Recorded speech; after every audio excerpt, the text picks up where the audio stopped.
In this video, I'll show you how to download a voice message from Messenger.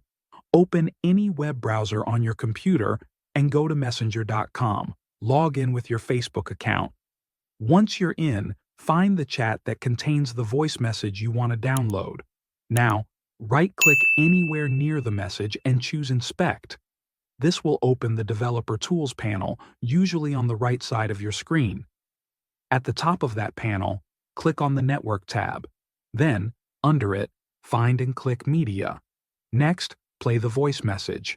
As it plays, you'll see a new file appear in the media list. That file is your voice message. If nothing shows up, refresh the Messenger page and try again. Once it appears, double-click the file name. It will open the audio file in a new browser tab. From there, click the three dots on the right side of the audio player and select Download. Once it's saved, you can play it like any other audio file. That's it. Thanks for watching.